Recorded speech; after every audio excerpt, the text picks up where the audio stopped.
안녕하세요. 오늘 저희가 함께 띄워들 자료는요, 미국의 연방 자산 이전세, 그중에서도 좀 복잡하게 들릴 수 있는 세대 생략 이전세, GSTT에 대한 내용입니다. 자산이 좀 있으신 분들이라면 오늘 내용 정말 귀 기울이셔야 할 것 같아요. 특히 2026년에 큰 변화가 예정되어 있거든요. 이게 핵심입니다. 네, 맞습니다. 미국에서는 이제 상속세, 증여세, 그리고 방금 말씀하신 이 GSTT, 요 세 가지가 자산 이전 세금의 큰 틀인데요. 이게 단순히 뭐 세금 내고 끝 이런 문제가 아니라 어떻게 하면 자산을 다음 세대, 또 그 다음 세대까지 가장 효과적으로 넘겨줄 수 있을까? 이런 전략적인 접근이 꼭 필요한 부분이죠. 그래서 오늘 저희 딥다이브의 목표는요, 이 GSTT 시스템의 핵심을 좀 파악하고 특히 그 2026년 일몰 조항이라는 게 있잖아요. 그게 당신의 자산 계획에 어떤 의미인지 명확히 알아보는 겁니다. 자, 그럼 바로 시작해 볼까요? 네, 우선 GSTT가 뭔지부터 간단히 짚고 넘어가야 할 것 같아요.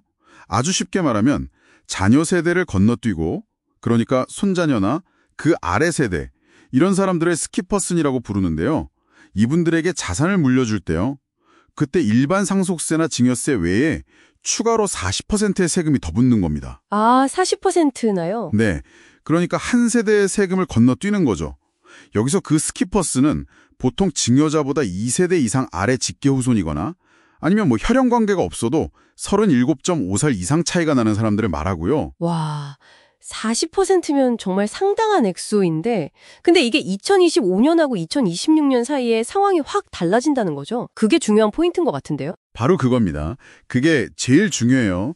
지금 2025년까지는 개인당 평생 쓸 수 있는 증여세, 상속세, 그리고 이 GST, 면제 한도가 전부 합쳐서 약 1,400만 달러 정도로 엄청 높아요. 역사적으로 봐도 그렇죠. 부부라면 합쳐서 뭐 거의 2,800만 달러 가까이 되는 거고요. 2,800만 달러. 와. 네. 그런데 이게 2026년 1월 1일부터는 만약에 의회에서 뭔가 다른 조치를 안 하면요, 이 면제 한도가 거의 절반 수준인 약 700만 달러 정도로 뚝 떨어지게 됩니다. 이걸 이제 소위 일몰 조항, 선셋 프로비전이라고 부르는 거죠. 아, 거의 반토막이 나는 거네요. 그럼 혹시 2026년 되기 전에 이 높은 한도를 이용해서 미리 증여를 해두면 나중에 법이 바뀌어도 괜찮은 건가요? 뭐 소급해서 세금을 더 내거나 하진 않고요. 다행히 그렇습니다. 그 부분은 IRS에서 확실히 해줬어요. 소위 환수방지, 엔티클럽백 규정이라는 게 있어서요.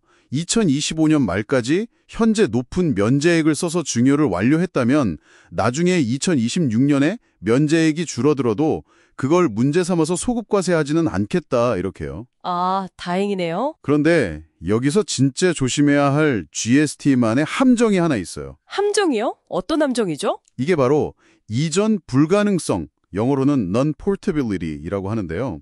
보통 상속세나 증여세 면제 한도는 부부 사이에 서로 넘겨줄 수 있거든요. 그러니까 한 분이 먼저 돌아가시면 남은 면제 한도를 생존 배우자가 쓸 수 있단 말이죠. 네네, 그건 들어본 것 같아요. 근데 이 GST 면제 한도는 그게 전혀 안 됩니다. 이전 자체가 불가능해요.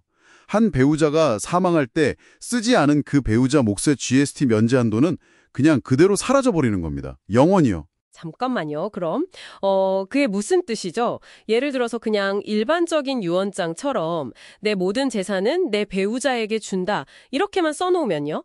그럼 상속세는 안 나올지 몰라도 그 돌아가신 배우자 몫의 GSTT 면제액, 그러니까 지금 기준으로 한 1,400만 달러 정도 되는 그 큰 금액이 그냥 날아가 버린다는 건가요? 정확하십니다. 바로 그겁니다. 그래서 많은 분들이 나중에 이걸 알고 후회하시는 경우가 많아요. 상속세만 생각하면 가장 일반적이고 효과적인 유언 방식이 오히려 이 여러 세대에 걸친 자산 이전을 고려하는 GSTT 계획에서는요, 부부 합산 면제액의 절반을 그냥 공중에 날려버리는 최악의 결과가 될 수도 있는 거죠. 총 2,800만 달러를 비과세로 활용할 기회가 있었는데 1,400만 달러로 확 줄어드는 겁니다. 와, 이건 진짜 생각지도 못한 함정이네요. 보통 상속계획 세울 때 여기까지는 잘 생각을 못할 것 같은데요. 그럼 이렇게 복잡한 상황에서 일단 기본적으로 활용할 수 있는 전략 같은 건 없을까요? 물론 있죠. 기본부터 챙기는 것도 아주 중요합니다. 매년 주어지는 증여세 면제 한도 있잖아요. 2025년 기준으로는 한 사람당 1년에 19,000달러까지. 부부면 합쳐서 38,000달러까지는 그 핀색 면제 한도를 전혀 건드리지 않고도 여러 사람에게 증여할 수 있어요. 손주들 학자금 같은 거 조금씩 보태줄 때 아주 유용하죠. 아, 연간 증여 면제요? 네. 그리고 또 하나는 교육비나 의료비인데요. 이건 받는 사람한테 직접 주는 게 아니라 학교나 병원 같은 기관에 직접 돈을 내주면요. 금액에 상관없이 증여세 면제가 됩니다. 이것도 평생 면제 한도랑 상관없고요. 이것도 아주 강력한 기본 전략입니다. 그렇군요. 그런 당장 활용할 수 있겠네요. 그럼 이런 기본적인 것들 말고 특히 2026년 변화를 코앞에 둔 지금 자산이 많으신 분들이 가장 시급하게 고려해야 할 좀 더 고급 전략은 뭘까요? 네, 핵심은 사실 딱 하나입니다. 현재 이 높은 면제 한도 약 1,400만 달러를 2025년 안에 사용해서 묶어두는 것. Use it or lose it 뭐 이런 거죠. 가장 효과적인 방법 중 하나는 다이나스티 신탁, 다이나스티 트러스트 같은 취소 불가능한 신탁을 만드는 거예요. 그리고 이 신탁에 자산을 옮기면서 동시에 GSTT 면제 한도를 딱 할당해 놓는 거죠. 아, 신탁을 활용하는 거군요. 네, 이렇게 하면 그 신탁에 넣은 원금은 물론이고요. 앞으로 수십 년, 어쩌면 뭐 그 이상 동안 불어날 모든 미래 가치 상승분까지 전부 다 영구적으로 상속세와 GSTT로부터 보호받을 수 있게 됩니다. 와, 그러니까 단순히 지금 1,400만 달러를 보호하는 게 아니라 그 돈이 나중에 불어나서 뭐 3천만, 5천만 달러가 되더라도 그 늘어난 부분까지 전부 세금 없이 다음 세대로 갈 수 있다는 거네요.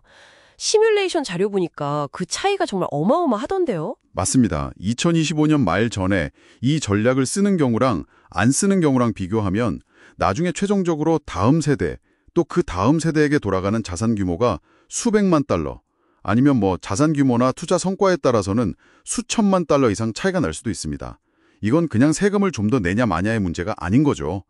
2026년부터는 똑같은 계획을 세우려고 해도 비과세로 묶을 수 있는 자산의 크기 자체가 절반으로 줄어드는 거니까요. 기회의 창이 닫히는 거랑 마찬가지입니다. 아, 정말 중요한 지적이네요. 특히 GST 면제액은 부부간의 이전도 안 되고 또 2026년 일몰조항 때문에 시간이 진짜 얼마 안 남았다는 점. 이거는 그냥 정보로만 듣고 넘길 게 아니라 지금 당장 당신의 자산 계획을 다시 한번 점검하고 행동에 나서야 한다는 강력한 신호로 받아들여야 할 것 같습니다. 네, 맞습니다. 단순히 면세 한도 숫자가 줄어드는 것, 그 이상이에요. 미래 세대를 위해서 세금 걱정 없이 자산을 불려나갈 수 있는 그 기반 자체의 규모가 달라지는 문제거든요. 여러 세대에 걸쳐서 자산을 좀 이전할 계획이 있으시다면 정말 지금이 전문가와 상담하고 구체적인 실행 전략을 짜야 할 어쩌면 마지막 골든타임일 수 있습니다. 기다리는 건 단순히 비용이 늘어나는 걸 넘어서 기회를 영영 잃어버리는 걸 수도 있어요. 오늘 저희가 같이 살펴본 이 자료들이 당신의 미래 자산 계획에 정말 중요한 통찰과 어떤 이정표를 제공했기를 바랍니다. 여기서 마지막으로 한 가지 더 생각해 볼 질문을 던져보겠습니다.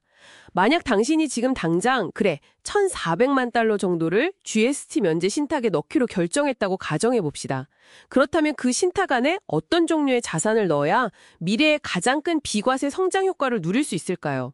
빠르게 성장할 가능성이 높은 주식, 안정적인 부동산, 아니면 또 다른 무언가. 그 자산을 선택하는 것 자체가 또 하나의 굉장히 중요한 전략적 결정이 될 겁니다. 이 점도 한번 깊이 고민해 보시면 좋겠습니다.